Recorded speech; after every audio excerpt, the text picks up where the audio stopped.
Last class में हम लोगों ने कोलाइडल सॉल्यूशन के क्लासिफिकेशन के बारे में बात किया और कोलाइडल सॉल्यूशन के प्योरीफिकेशन के ऊपर बात किया। अब हमारा अगला टॉपिक आता है properties of colloidal solution, right, जिसमें पहला प्रॉपर्टी कोलाइडल सॉल्यूशन का है कोलिगेटिव प्रॉपर्टी। कोलिगेटिव प्रॉपर्टी एक बहुत जनरल मेथड है सॉल्यूशंस का। और क्या होता है थोड़ा समझिए। मान लीजिए ये एक ट्रू सॉल्यूशन है और ट्रू सॉल्यूशन से प्योर वाटर है, और इस ट्रू सॉल्यूशन में हमने नॉन वोलेटाइल सॉल्यूट ऐड कर दिया, शुगर। ध्यान से समझना, वैसे तो सॉल्यूशन चैप्टर में बहुत बड़ा टॉपिक है colligative property. Non volatile solute वो होते हैं जो इजीली इवोपरेट नहीं होते, जिनके आसानी से वेपर्स नहीं बनते हैं, राइट। और ये आपका सॉल्यूशन तैयार हो गया। क्या किया हमने? प्योर वाटर लिया, उसमें नॉन वोलेटाइल सॉल्यूट ऐड किया और आपका सॉल्यूशन तैयार हो गया। ऐसा करने से कुछ प्रॉपर्टीज में चेंज महसूस हुआ। क्या क्या महसूस हुआ? कि सॉल्यूशन का जो बॉइलिंग पॉइंट है, this is the boiling point of pure water T0B and this is the boiling point of solution. आपको ये इन सिंबल से अभी कोई लेना देना नहीं है। Freezing point pure T0F, this is freezing point TF, right. तो बॉइलिंग पॉइंट का जो ऑब्जर्वेशन है वो पाया गया कि बॉइलिंग पॉइंट सॉल्यूशन का बढ़ जाता है, फ्रीजिंग पॉइंट सॉल्यूशन का घट जाता है, राइट। इसी तरह से दो और प्रॉपर्टीज पे बात किया, वेपर प्रेशर और ऑस्मेटिक प्रेशर, जिनके बारे में हम सॉल्यूशन में ही बात करेंगे। अब आ जाइए आप कोलिगेटिव प्रॉपर्टी के ऊपर, क्योंकि फिलहाल हमें उसी के बारे में थोड़ा हल्का फुल्का बात करना है कि किसी भी सॉल्वेंट में नॉन वोलेटाइल सॉल्यूट ऐड करने पर बॉइलिंग पॉइंट इंक्रीज हो जाता है। इसे केमिस्ट्री में कहा गया है एलिवेशन इन बॉइलिंग पॉइंट। कितना इंक्रीज हुआ? किसी सॉल्वेंट में नॉन वोलेटाइल सॉल्यूट ऐड करने के बाद फ्रीजिंग पॉइंट डिक्रीज हो जाता है, इसे कहा गया है डिप्रेशन इन फ्रीजिंग पॉइंट। और इन्हीं प्रॉपर्टी को सॉल्यूशन में क्या कहा गया? Colligative property. अब समझिए ध्यान से, कोलिगेटिव प्रॉपर्टी का मतलब क्या है? ये किसी सॉल्यूशन की वो प्रॉपर्टी हैं जो नंबर ऑफ सॉल्यूट पार्टिकल पर डिपेंड करती हैं, नेचर ऑफ सॉल्यूट पार्टिकल पर डिपेंड नहीं करती हैं। जितना सॉल्यूट पार्टिकल का नंबर ज़्यादा होगा उतना ही कोलिगेटिव प्रॉपर्टी की वैल्यू ज़्यादा होगी, उतना ही बॉइलिंग पॉइंट ज़्यादा एलिवेट करेगा, उतना ही फ्रीजिंग पॉइंट ज़्यादा डिप्रेस करेगा। क्लियर? और नंबर ऑफ सॉल्यूट पार्टिकल का मतलब number of moles of solute particle. समझिए आप भाई, समझ में आगे नहीं आ गया? जितना अमाउंट आप डालते जाओगे उतना ही नंबर ऑफ मोल्स बढ़ता जाएगा। फिर से मैं रिपीट करता हूं कि हम इस पूरे प्रोसेस में क्या समझ रहे हैं कोलिगेटिव प्रॉपर्टी के लिए, कि कोलिगेटिव प्रॉपर्टी, अभी आप समझिए, किसी भी सॉल्यूशन की वो प्रॉपर्टी है जो नंबर ऑफ सॉल्यूट पार्टिकल्स पर डिपेंड करती है। किस पर डिपेंड करती है? नंबर ऑफ सॉल्यूट पार्टिकल्स पर डिपेंड करती है। इस चैप्टर के लिए इतना जानना जरूरी है। कौन कौन सी प्रॉपर्टीज कोलिगेटिव प्रॉपर्टी हैं? Elevation in boiling point delta TB, depression in freezing point, right, relative lowering in vapour pressure and the last one is osmotic pressure. आपके लिए ये क्या होती हैं ये भी जानना इस चैप्टर में जरूरी नहीं है, सॉल्यूशंस में बहुत डिटेल में पढ़ेंगे। अब ध्यान दीजिए भाई कि किसी भी सॉल्यूशन को तैयार किया गया, और यहाँ कोलिगेटिव प्रॉपर्टी का मतलब क्या है? ये देखिए, कोई भी कंपोनेंट लिया, उसमें कोई नॉन वोलेटाइल सॉल्यूट ऐड किया और ट्रू सॉल्यूशन बनाया।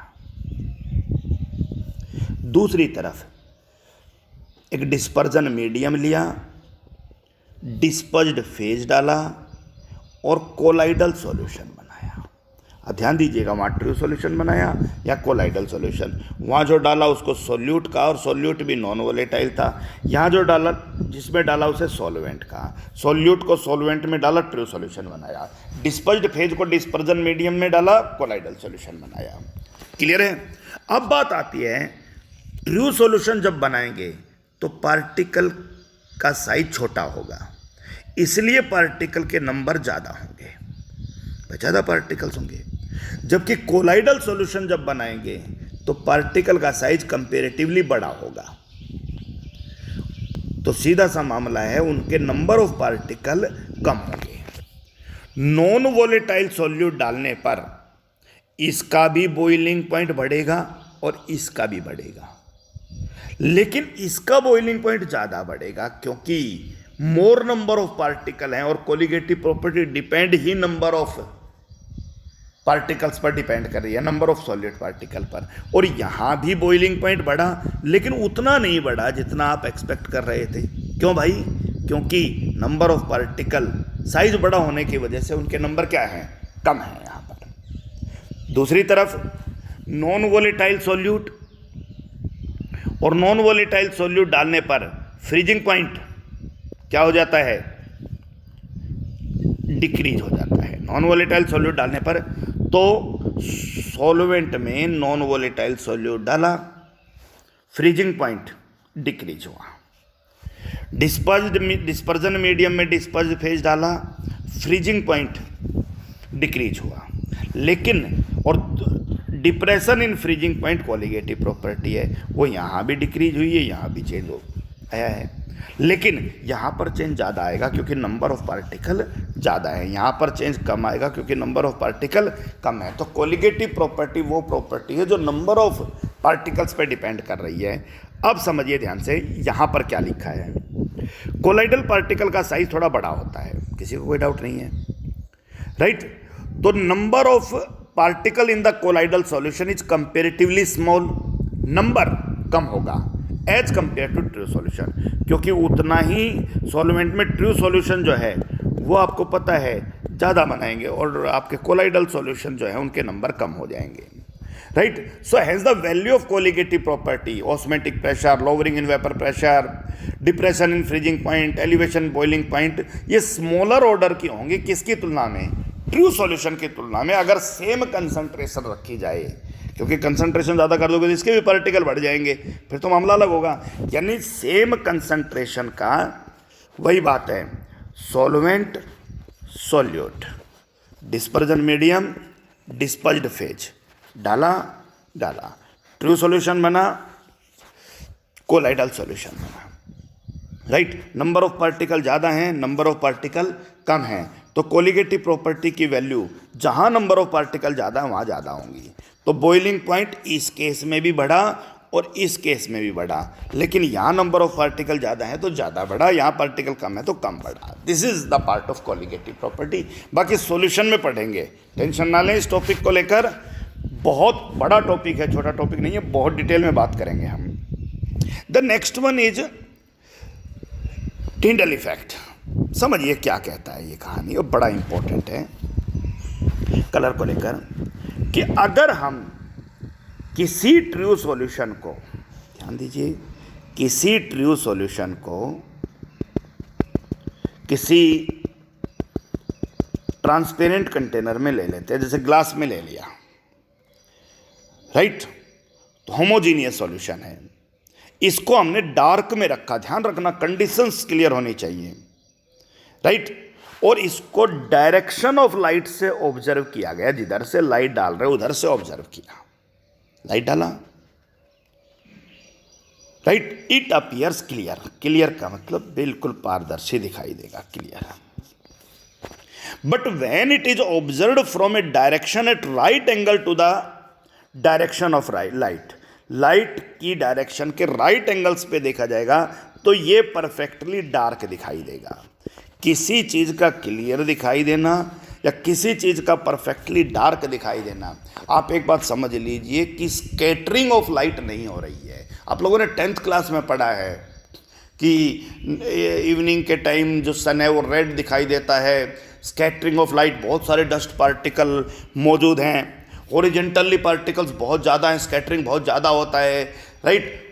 दिन में ऊपर देखोगे तो स्काई ब्लू दिखाई दे रहा है, this is also due to scattering of light. लेकिन जो एस्ट्रोनट्स होते हैं जो ऊपर जाते हैं सर्वेज के लिए या किसी ऑब्जर्वेशन के लिए, वो जब बहुत ऊपर चले जाते हैं स्पेस में तो उनको जो स्पेस है वो ब्लैक दिखाई देता है, बिकॉज वहाँ पर एटमॉस्फेयर नहीं है, स्कैटरिंग नहीं है। तो स्कैटरिंग दो चीज़ों पे डिपेंड करता है, नंबर 1 लाइट के ऊपर, नंबर 2 पार्टिकल्स के ऊपर। ध्यान रखना, पार्टिकल भी होना चाहिए और लाइट भी होना चाहिए। अब कैसा लाइट होना चाहिए, कैसा पार्टिकल होना चाहिए, इसे पढ़ने के लिए हम इस टॉपिक को पढ़ेंगे। लेकिन आप ट्रू सॉल्यूशन में स्कैटरिंग नहीं होता है।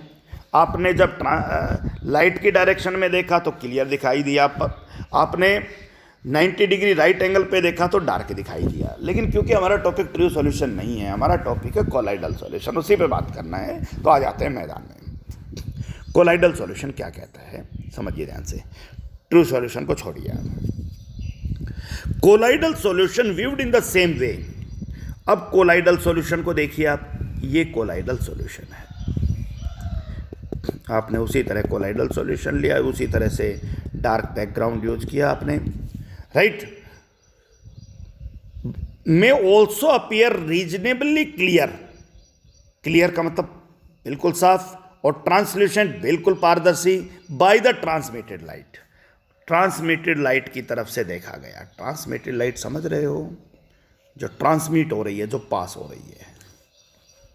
Colloidal solution viewed in the same way may also appear reasonably clear or translucent by the transmitted light, but they show a mild to strong opalescence when viewed at right angle to the passage of light। लेकिन जब उसको आपने right angle पर देखा तो कम से ज़्यादा, बीच का होता है, स्ट्रॉन्ग बहुत ज़्यादा होता है, धुंधलापन आपको दिखाई दिया जब आप राइट एंगल से देखोगे तो,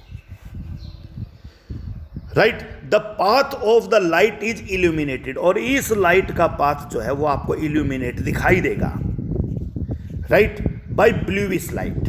और मोस्टली किसकी वजह से आपको दिखाई दे रहा है, ये ब्लूइश लाइट की वजह से दिखाई दे रहा है। आप देखिए दोबारा से, फिर से इस कहानी में क्या हुआ और हम किस चीज़ के बारे में थोड़ा बात कर रहे हैं।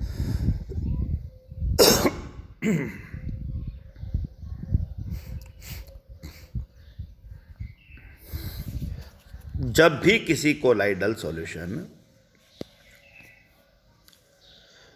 के अंदर से क्या पास किया गया, लाइट पास किया गया, ये लाइट हमने पास किया, राइट। ये बिल्कुल क्लियर ट्रांसपेरेंट दिखाई देगा ट्रांसमिटेड लाइट की तरफ, right. No appearance of any scattering, कोई ऐसा नहीं लग रहा कि कोई स्कैटरिंग है। लेकिन जब आप इसको राइट एंगल से देखोगे, राइट एंगल से देखोगे तो क्या होगा भाई, ये मिल्ड टू स्ट्रॉन्ग ऑपलेसेंस दिखाई देगा, धुंधलापन, और लाइट का जो पाथ है वो विजिबल हो जाएगा। लाइट का पाथ आपको दिखाई देगा, लाइट का पाथ बना हुआ। मान लीजिए ये टॉर्च थी तो टॉर्च यूं फैल के जा रही, तो ऐसे आपको लाइट का पूरा पाथ बना हुआ दिखाई देगा, ऐसे पाथ बन गया है। क्लियर हो गया, नहीं हो गया? So this effect was first observed bye Faraday and then later it is discussed by Tyndall. So this effect is known as Tyndall effect. Clear हो गया? आप कोई पूछे Tyndall इफेक्ट क्या है तो आप ये कहोगे भाई कि किसी भी कोलाइडल सॉल्यूशन में से लाइट के पास होने पर लाइट के पाथ का विजिबल हो जाना ही Tyndall इफेक्ट कहलाता है। अगर उसको एक सर्टेन एंगल से देखा जाए तो, right, from the right angle. Clear हो गया? कहां से देखा जाएगा? लाइट एंगल, किस डायरेक्शन से, जिस डायरेक्शन से लाइट डाला गया उसके राइट एंगल से। सो ये कौन सा बन जाता है, इसीलिए इसको टिंडल कोन भी नाम दिया गया है। लाइट इसी तरह से स्प्रेड हो रही है। क्लियर हो गया, नहीं हो गया? तो इसको क्या नाम दे, जैसे टॉर्च का सोर्स है वो इस तरीके से लाइट को स्प्रेड करता है, तो कौन बना है, तो उन्होंने इसको टिंडल कोन नाम दे दिया। Point is clear? दोबारा से समझ लें क्या हुआ। टॉपिक बहुत ईजी है। कोलाइडल सॉल्यूशन लिया, लाइट पास की, लाइट टॉर्च लिया, लाइट पास की, जब उसको ट्रांसमिटेड लाइट की तरफ से देखा तो क्लियर दिखाई दिया, राइट एंगल से देखा तो उसका पाथ दिखाई दिया धुंधलेपन की वजह से। ये स्कैटरिंग ऑफ लाइट है। अब प्रश्न आता है भाई किसकी वजह से हुआ? क्लियर हो गया, स्कैटरिंग ऑफ लाइट। और लाइट की स्कैटरिंग जो है वो किस चीज़ पे डिपेंड करती है ये ध्यान रखना। लेकिन एक बात क्लियर है कि लाइट की स्कैटरिंग से path of the beam, light का जो पाथ है कोलाइडल सॉल्यूशन में वो विजिबल हो जाता है, इल्यूमिनेट हो जाता है। Point clear? दोबारा से रिपीट कर रहा हूं अपने सेंटेंस को कि लाइट की स्कैटरिंग की वजह से, ध्यान रखना, राइट, कोलाइडल सॉल्यूशन था, यहाँ से वॉच करना है, यहाँ से लाइट डालना है, ये पाथ विजिबल हो गया है, राइट, इसे ही स्कैटरिंग कहा है। तो पाथ का विजिबल हो जाना, क्लियर हो गया नहीं हो गया? किस पे से पास करने पर? कोलाइडल सॉल्यूशन में से पास करने पर, इसे ही क्या कहा गया है? स्कैटरिंग ऑफ लाइट कहा गया है। अब प्रश्न आता है स्कैटरिंग ऑफ लाइट डिपेंड किस पे करता है? और इसके और एग्जांपल देखिए, आपने बहुत बार घरों में देखा होगा, जब कोने से धूप आ रही होती है तो बहुत सारे कुछ लूप्स से बन जाते हैं जिनमें आपको बहुत सारे डस्ट पार्टिकल बहुत तेज़ी से मोशन करते हुए दिखाई देते हैं, राइट। ये बहुत कॉमन ऑब्जर्वेशन है घरों में देखने वाली, और वो केवल स्पेशल एंगल से ही रोशनी आ रही होती है तभी दिखाई देता है। तो इस फिनोमिना को भी आप लोग स्कैटरिंग ऑफ लाइट और टिंडल इफेक्ट कह सकते हो, राइट। सिनेमा हॉल के अंदर आप देखोगे कि जहाँ से सिनेमा जो प्रोजेक्टर होता है उसका फोकस स्क्रीन पे पड़ता है, तो वो जो लाइट आ रही होती है उसमें भी बहुत सारे डस्ट पार्टिकल आपको दिखाई दे रहे हैं। That is also due to scattering of light, clear है? तो ये जनरल फिनोमिना है। अगर आपने कभी जंगल में विजिट किया हो तो वहाँ ये फिनोमिना बहुत कॉमन देखने को मिलता है। So that is scattering of light. अब मामला आता है स्कैटरिंग डिपेंड किस पे करता है। दो शर्तें पूरी होनी चाहिए स्कैटरिंग के लिए। डिस्पर्स्ड पार्टिकल का साइज, भाई सीधा सा बात है, कोलाइडल सॉल्यूशन है, जो डिस्पर्स्ड पार्टिकल है, डिस्पर्स्ड फेज का जो पार्टिकल है उसका साइज बहुत छोटा नहीं होना चाहिए। किससे? जो लाइट की वेवलेंथ हमने इसके ऊपर डाली है उससे, वरना स्कैटरिंग नहीं होगी। दोनों का डायमीटर एक दूसरे के क्लोज होना चाहिए। किस किस का? लाइट की वेवलेंथ का और कोलाइडल सॉल्यूशन के पार्टिकल का साइज। ये पॉइंट नोट करना। पहली चीज थोड़ी ऐसी आ रही है जो थोड़ा मेहनत ज्यादा करना है पिछले टॉपिक से। क्लियर हो गया? दोबारा से, स्कैटरिंग ऑफ लाइट के लिए क्या शर्त होना चाहिए? लाइट की वेवलेंथ और जो स्कैटरिंग वाला पार्टिकल है, कोलाइडल सॉल्यूशन का पार्टिकल है, उनका साइज में बहुत ज़्यादा डिफरेंस नहीं होना चाहिए, बहुत ज़्यादा छोटा नहीं होना चाहिए, साइज ऑलमोस्ट इक्वल होना चाहिए। The second one is refractive index. Refractive index बहुत देखा है, दो मीडियम में लाइट की स्पीड से ही समझ लीजिए आप। जहाँ लाइट की स्पीड कम होती है किसी मीडियम में, उसको रेयर मीडियम कहा गया है। जहाँ लाइट की स्पीड ज़्यादा हो, थोड़ा दोबारा रिपीट कर रहा हूँ, गलत बोल गया मैं। ये मान लीजिए आपका एयर है और ये आपका वाटर है। सबको पता है कि यहाँ लाइट की स्पीड एयर में ज़्यादा है और वाटर में कम है, राइट। रिफ्रैक्शन ऑफ लाइट कह रहे हैं हम इस फिनोमिना को। इसको भी रिफ्रैक्शन, कि लाइट जो है वो जब एक मीडियम से दूसरे मीडियम में जाती है तो अपना रास्ता बदल लेती है। तो जैसे मान लीजिए यहाँ एयर है और ये वाटर है, तो जब एयर से वाटर जाएगी तो ये अपने पाथ को चेंज कर लेगी। फिजिक्स में बहुत पढ़ा है। लेकिन क्योंकि दो अलग अलग मीडियम है, दोनों अलग अलग मीडियम में लाइट की स्पीड अलग अलग है, तो इन दोनों में रिफ्रैक्टिव इंडेक्स अलग अलग है। इसीलिए लाइट एक मीडियम से दूसरे मीडियम में एंटर करने पर बैंड होगी। तो ये जो दो मीडियम हैं, इन दोनों के रिफ्रैक्टिव इंडेक्स, डिस्पर्स्ड फेज और डिस्पर्जन मीडियम, ध्यान रखना, उन दोनों के रिफ्रैक्टिव इंडेक्स में बहुत मैग्नीट्यूड होना चाहिए। जबकि यहाँ तो डिस्पर्स्ड, यहाँ तो हम क्या कर रहे थे, दो अलग अलग मीडियम एयर वाटर के बारे में बात कर रहे थे। जबकि कोलाइडल सॉल्यूशन क्या कह रहा है उसको समझिए ध्यान से। कोलाइडल सॉल्यूशन बनाने के लिए क्या किया? डिस्पर्स्ड फेज लिया और डिस्पर्जन मीडियम लिया, दोनों मिलकर कोलाइडल सॉल्यूशन बना रहे हैं। दोनों के रिफ्रैक्टिव इंडेक्स में बहुत ज़्यादा डिफरेंस होना चाहिए मैग्नीट्यूड में, तभी क्या होगा? स्कैटरिंग होगी। आप एक बात समझिए कि एयर के अंदर अगर कोई दूसरी आप गैस मिक्स कर दो तो स्कैटरिंग दिखाई नहीं देगा, क्योंकि दोनों के रिफ्रैक्टिव इंडेक्स में डिफरेंस नहीं है। लेकिन एयर में जैसे ही डस्ट पार्टिकल आ गए, राइट, और अब दोनों के रिफ्रैक्टिव इंडेक्स में बहुत डिफरेंस है, डस्ट पार्टिकल के में भी और एयर के में भी। तो जब एयर प्लस डस्ट पार्टिकल का जो कोलाइडल सॉल्यूशन बनेगा, उसमें से आपका स्कैटरिंग ऑफ लाइट बहुत क्लियरली विजिबल होगा। तो कब दिखाई देगा स्कैटरिंग ऑफ लाइट, बताइए मुझे। दो बहुत सिंपल पार्ट में दिखाई देगा। कब कब? जब डिस्पर्स्ड फेज के जो पार्टिकल हैं उनकी वेवलेंथ जो लाइट यूज कर रहे हैं उससे बहुत स्मॉलर ना हो, उसके ऑलमोस्ट इक्विवेलेंट हो, और डिस्पर्स्ड पार्टिकल जो है, क्लियर हो गया, और रिफ्रैक्टिव इंडेक्स डिस्पर्स्ड फेज का और डिस्पर्जन मीडियम का वो बहुत अलग अलग होना चाहिए। अगर डिस्पर्स्ड फेज और डिस्पर्जन मीडियम दोनों का रिफ्रैक्टिव इंडेक्स लगभग सेम है तो ऐसा कोलाइडल सॉल्यूशन, सीधी सी बात है, पहली बात तो ऐसे में फिर कोलाइडल सॉल्यूशन बनने की संभावना बहुत कम होगी, राइट, वहाँ स्कैटरिंग नहीं होगा। तो क्लियर हो गया पॉइंट कि स्कैटरिंग कहाँ होता है, क्या शर्त होती है, रिपीट करिए। लाइट वेवलेंथ लाइट की और जो आपका डिस्पर्स्ड पार्टिकल है, राइट, उन दोनों का साइज डायमीटर ऑलमोस्ट सेम। दूसरा, डिस्पर्स्ड फेज और डिस्पर्जन मीडियम, राइट, दोनों का रिफ्रैक्टिव इंडेक्स बहुत डिफर करना चाहिए, तभी आपका क्या होगा, टिंडल इफेक्ट ऑब्जर्व होगा। पॉइंट क्लियर है। अब आ जाता है भाई कि टिंडल इफेक्ट को अलग अलग टाइम पे स्टडी किया गया, आपकी बुक्स में डाटा भी दे रखे हैं, पढ़िएगा उनको ध्यान से। लेकिन कह क्या रहा है कि एक इंटेंस बीम ऑफ लाइट,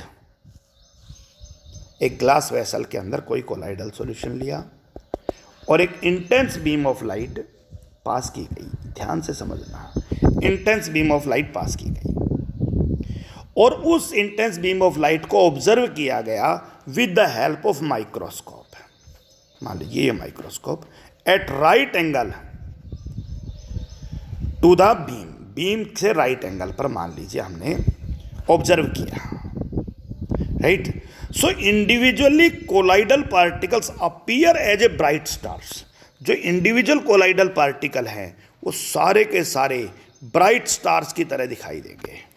ये सब के सब कोलाइडल पार्टिकल्स चमकने लग जाएंगे भाई, ब्राइट स्टार जैसे दिखाई देंगे ये आपके, जितने भी है कोलाइडल पार्टिकल। बड़ा इंटरेस्टिंग है। शर्त है बैकग्राउंड डार्क होना चाहिए, वो हम सभी केसेज में लेके चल रहे थे। जैसे स्काई में डार्क बैकग्राउंड में स्टार्स ट्विंकल करते दिखाई देते हैं, ये आपको स्टार्स की तरह दिखाई देंगे। ध्यान से समझ लेना क्या किया। कोलाइडल सॉल्यूशन लिया, एक ट्रांसपेरेंट कंटेनर के अंदर, ग्लास कंटेनर के अंदर लाइट को पास किया और लाइट के पाथ के राइट एंगल पर हमने microscope, ultra microscope, specially design microscope से ऑब्जर्व किया। और क्या किया भाई, ऑब्जर्व किया कि डार्क बैकग्राउंड के अंदर कोलाइडल पार्टिकल जो है वो ब्राइट स्टार्स की तरह दिखाई देंगे। अब आप समझिए ध्यान से कि ये जो ब्राइट स्टार है ना, ये जो दिखाई दिया है, ये कोलाइडल पार्टिकल नहीं दिख रहे हैं हमें। कई बार ऐसा और क्लियरली एनसीईआरटी मेंशन है, ये जो दिखाई दे रहे हैं ना आपको, ये कोलाइडल पार्टिकल नहीं है, ये इनके द्वारा स्कैटर की गई लाइट है। ये उन पार्टिकल्स के द्वारा स्कैटर की गई लाइट है। इसलिए क्वेश्चन कई बार पूछा जाता है कि आप इस चीज़ के ऊपर कमेंट कीजिए या एक्सप्लेन कीजिए कि टिंडल इफेक्ट जो है वो कोलाइडल पार्टिकल के साइज और शेप के बारे में कोई इंफॉर्मेशन नहीं देता है। It does not provide, Tyndall effect does not provide any information about the size and shape of colloidal particle. तो आप ये कहोगे भाई कि जब लाइट को कोलाइडल सॉल्यूशन में से पास किया और उसको लाइट के राइट एंगल से अल्ट्रा माइक्रोस्कोप से व्यू किया, तो जो कोलाइडल पार्टिकल हैं वो आपके डार्क बैकग्राउंड के अंदर स्टार्स की तरह ग्लो करते हुए अपीयर होंगे। लेकिन जो स्टार्स दिखाई दे रहा है, जो आपको लाइट दिखाई दे रही है, वो लाइट वो कोलाइडल पार्टिकल को नहीं दिखाई दे रही है, उन कोलाइडल पार्टिकल के द्वारा स्कैटर किए गई लाइट को दिखा रही है। इसलिए इस फिनोमेना से हमें कोलाइडल पार्टिकल की साइज से पता नहीं चल रही, हमें कोलाइडल पार्टिकल की प्रेजेंस पता चल रही है। This is a point. Point is clear. तो ये भी आप लोगों को ध्यान रखना है। अब हमारे लिए कोलाइडल पार्टिकल के कलर को समझ पाना भी बहुत ज़्यादा इजी है। और वो क्या इजी है, समझिए ध्यान से कि जो कोलाइडल पार्टिकल्स हैं, राइट, वो उनका कलर जो है वो दो चीज़ों पे डिपेंड कर रहा है, स्पेशली किस वेवलेंथ की लाइट उनके साथ स्कैटर कर रही है और उनका पार्टिकल का साइज क्या है, ध्यान रखना। किस चीज़ पे डिपेंड कर रहा है भाई? मान लीजिए ये कोई भी कोलाइडल पार्टिकल है, ज़रूरी नहीं है कि ये सॉल्यूशन के फॉर्म में ही हो, ये सॉलिड भी हो सकते हैं। हमने सॉलिड सॉल्व बनाए हैं, राइट। और लाइट डाला, लाइट की डिग्री पे ऑब्जर्व किया। अब जो कलर है वो किस चीज़ पे डिपेंड करेगा? नेचर किसके ऊपर डिपेंड करेगा? Wavelength of the light scatter, किस वेवलेंथ की लाइट स्कैटर कर रही है और कौन से वेवलेंथ की लाइट स्कैटर करेगी, ये सारा खेल डिपेंड करेगा किसके ऊपर? Size and nature of the particle के ऊपर। ध्यान दीजिए, बहुत इंपॉर्टेंट पार्ट है साइज और नेचर, यानी सारा खेल किसके द्वारा खेला जाएगा। यानी पार्टिकल बड़ा होगा, अलग लाइट स्कैटर करेगा, लाइट का अलग पार्ट स्कैटर करेगा। छोटा पार्टिकल होगा तो लाइट का अलग वेवलेंथ, यानी सबको पता है लाइट तो बहुत सारे अलग अलग कलर से मिलके बनी है, तो अलग अलग कलर का ही, अलग अलग कॉम्बिनेशंस का ही आप लोगों को स्कैटरिंग दिखाई देगा। किस पे डिपेंड कर रहा है? पार्टिकल के साइज और नेचर के ऊपर। और अगर आपने साइज को चेंज कर दिया, लगातार चेंज करते गए, तो फिर स्कैटरिंग ऑफ लाइट भी चेंज होती जाएगी, कलर भी आपको अलग अलग दिखाई देगा। फिनोमिना क्लियर है? तो पॉइंट आउट कर रहा हूं दोबारा से, इस चीज को ध्यान से समझ लीजिए।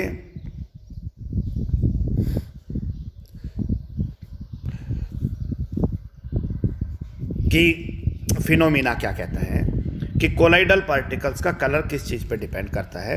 सीधा सा मामला है, कौन से वेवलेंथ डाल रहे हो और किस पार्टिकल के साइज के साथ टकरा रही हो, राइट। क्योंकि पार्टिकल के साइज की एक वाइड रेंज है, 1 नैनोमीटर टू 1000 नैनोमीटर। इससे बाहर की बात नहीं कर रहे हैं हम, इससे बाहर तो फिर वो कोलाइडल नहीं है, right. The colour of colloidal solution changes with the manner in which observer receive of the light. अब ऑब्जर्वर को जो लाइट दिखाई देगी वैसा ही उस चीज़ का कलर दिखाई देगा। अब ऑब्जर्वर को कैसी दिखाई देगी, इसके लिए बहुत शानदार एग्जाम्पल आपके सामने है। मिल्क और वाटर, वाटर लिया और मिल्क लिया, मिल्क और वाटर का मिक्सचर लिया, राइट।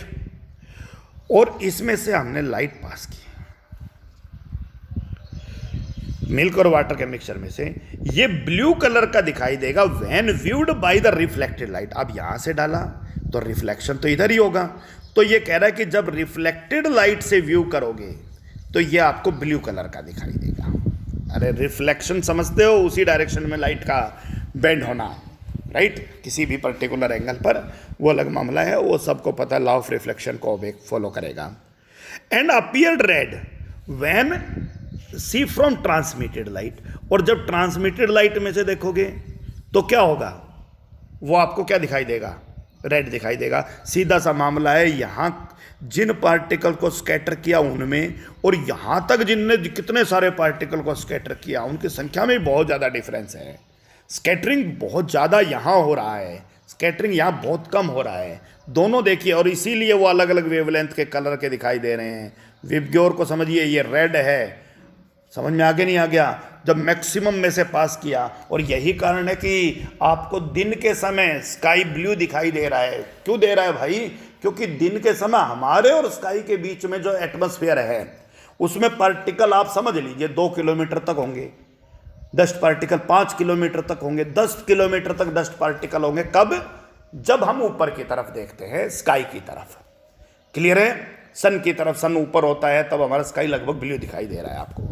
लाइट का बड़ा रोल है, इसलिए सन को बीच में लेके आ रहे हैं। लेकिन जब आप हॉरिजॉन्टली शाम के समय देखोगे तो मान के चलिए कि आप पूरी अर्थ को कवर कर रहे हो हॉरिजॉन्टली, तो हजारों किलोमीटर की अर्थ है और उसके ऊपर मौजूद ढेर सारे डस्ट पार्टिकल हैं। तो डेफिनेटली यहाँ की स्कैटरिंग में जब आप हॉरिजॉन्टली देख रहे हो और जब आप ऊपर देख रहे हो, दोनों की स्कैटरिंग में फर्क है। जब आप ऊपर देख रहे हो तो डस्ट पार्टिकल जो धूल कण हैं वो आपको 2, 4, 5, 7 किलोमीटर दिखाई देंगे। जब आप हॉरिजॉन्टली देखोगे तो आपको डस्ट पार्टिकल, हजारों किलोमीटर के पार्टिकल्स मौजूद हैं आपके और सन के बीच में।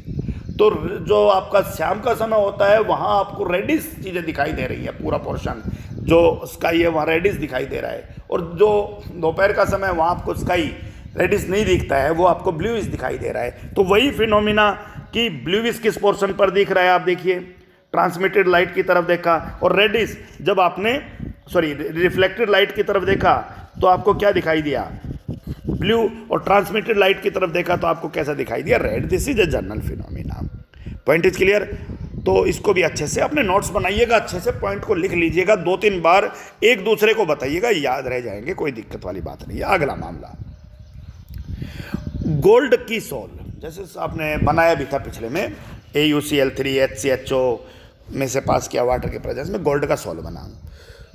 फाइनेस्ट गोल्ड सोल तो बहुत छोटे साइज में है, 1 नैनोमीटर के क्लोज साइज वाले, वो कलर में रेड होते हैं, लेकिन उनका साइज अगर आपने बढ़ा दिया तो वो थोड़ा साइज बढ़ाने पर पर्पल कलर के हो जाते हैं, और थोड़ा साइज बढ़ा दिया तो वो फिर ब्लू कलर के हो जाते हैं, और फाइनली जब आप उनको 1000 नैनोमीटर के क्लोज लेके आते हो तो वो गोल्डन कलर के हो जाते हैं। सारा खेल किसके ऊपर डिपेंड कर रहा है, पार्टिकल के साइज के ऊपर डिपेंड कर रहा है।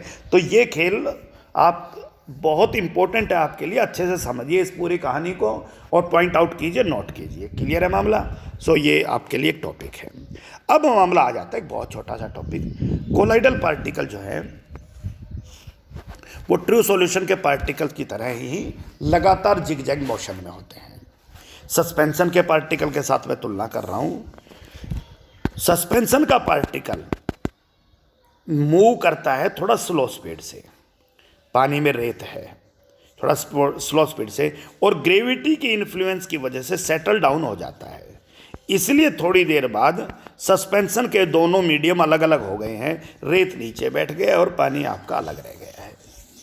लेकिन कोलाइडल पार्टिकल थोड़ा तेज गति से मूव करता है, किसकी तुलना में, सस्पेंशन के पार्टिकल की तुलना में, और इस मूवमेंट की वजह से ये कोलाइडल पार्टिकल लगातार एक दूसरे से टकराते हैं, लगातार कंटेनर की वॉल्स से टकराते हैं और अपनी डायरेक्शन को बदलते रहते हैं। ये अपनी डायरेक्शन को बदले, फिर टकराएंगे, फिर बदलेंगे, फिर टकराएंगे, फिर बदलेंगे। और समझिए, जब ये बार बार अपने डायरेक्शन को चेंज करेंगे, ये मान लीजिए कोलाइडल पार्टिकल यहाँ गया, फिर किसी दूसरे पार्टिकल टकराया, ये गया, ये गया, तो ये लगातार जिगजैग मोशन बनाता है, और इस जिगजैग मोशन की वजह से ये पार्टिकल कभी भी सेटल डाउन नहीं हो पाते। और जब पार्टिकल कभी भी सेटल डाउन नहीं हो पाते तो इसका मतलब कोलाइडल सॉल्यूशन तो स्टेबल है। सस्पेंशन में पार्टिकल सेटल डाउन हो गए थे, दोनों मीडियम अलग अलग हो गए थे, रेत अलग हो गया था, पानी अलग हो गया था। कोलाइडल सॉल्यूशन में ये जिगजैग मोशन कंटिन्यूसली चलता है, और कंटिन्यूसली चलता है तो कोलाइडल पार्टिकल्स बॉटम के ऊपर सेटल डाउन नहीं हो पाते, इसलिए कोलाइडल सॉल्यूशन स्टेबल होते हैं। तो कोलाइडल सॉल्यूशन की स्टेबिलिटी को समझाने के लिए इस जिगजैग मोशन का सहारा लिया गया, और इसी मूवमेंट को ही ब्रोनियन मूवमेंट नाम दिया गया। क्या नाम दे दिया गया? Brownian movement. रॉबर्ट ब्राउन नाम के साइंटिस्ट है, उन्होंने इस मूवमेंट के ऊपर डिस्कशन किया था। तो ये हमारा आज का टॉपिक है। ध्यान दीजिए, आज हमने क्या पढ़ा? आज हमने बात की कोलाइडल सॉल्यूशन की प्रॉपर्टीज के ऊपर, और 2 प्रॉपर्टीज, कोलिगेटिव प्रॉपर्टी, राइट, कि जब भी कोलाइडल सॉल्यूशन हम बनाते हैं डिस्पर्जन मीडियम में डिस्पर्स्ड फेड ऐड करके, तो एलिवेशन इन बॉइलिंग पॉइंट होता है, डिप्रेशन इन फ्रीजिंग पॉइंट होता है, relative lowering in vapour pressure होता है, ऑस्मेटिक प्रेशर में चेंज ऑब्जर्व है। लेकिन जितना ट्रू सॉल्यूशन में हो रहा था ना, उतना चेंज ऑब्जर्व नहीं है, उससे कम है, उससे कम है, क्योंकि ट्रू सॉल्यूशन में पार्टिकल का साइज, पार्टिकल का नंबर ज़्यादा है, और कोलाइडल पार्टिकल में पार्टिकल बड़े हो गए हैं, तो पार्टिकल का नंबर सेम कंसंट्रेशन में कम हो गया है। वहाँ छोटे छोटे पार्टिकल हैं या थोड़े बड़े पार्टिकल हैं। क्लियर हो गया? उसके बाद बात आया कि कलर ऑफ कोलाइडल सॉल्यूशन, तो 2 बहुत इंपॉर्टेंट पॉइंट थे कि किस एंगल से अपीयर होगा, तभी आपको स्कैटरिंग दिखाई देगी। दूसरा जो डिस्पर्स्ड फेज है, डिस्पर्जन मीडियम है, उनके पार्टिकल का और लाइट की वेवलेंथ का क्या रिलेशन है। तो इन सभी पॉइंट्स पे बात करते हुए, और हमने कुछ एग्जांपल्स के हेल्प से कलर को समझने की कोशिश की। कलर इस टॉपिक का, इस चैप्टर का सबसे इम्पोर्टेंट पार्ट है, जिसमें समझने के साथ साथ आपको कुछ चीज़ें याद रखनी है कि कहाँ से देखा तो कौन सा कलर दिखाई दिया। तो याद करना है तो अब आप अपना बहुत अच्छा सा टेबल बनाओगे, और इसको 2 3 4 5 बार रिपीट करोगे, राइट, आपके माइंड में रिटेन रह जाएगा। बाकी चीज़ें फिर से समझने की आएंगी, समझ के कोई चीज़ आ जाती है तो वो जल्दी याद रह जाती है। लेकिन अब ब्लू कलर का दिखाई दे रहा है तो आपको ध्यान रखना है कि भाई रिफ्लेक्टेड लाइट जो था वो ब्लू कलर का था, ट्रांसमिटेड से देखा तो रेड का दिखाई दिया। आप लोग कंपेयर कर सकते हो सन के साथ, जो आपको स्काई दिखाई दे रहा है, स्काई ब्लू, स्काई रेड, शाम को रेड दिख रहा है, राइट, जो आपका हॉरिजॉन्टल साउंड के आसपास वहाँ रेड क्यों दिखाई दिया, बाकी जगह आपको उसी समय ब्लू क्यों दिखाई दे रहा है, आप कंपेयर कर सकते हो। So this is the phenomena. Next class में हम लोग charge of the colloidal particles पे बात करेंगे। Charge, that is another important topic of surface chemistry. So that's all for today.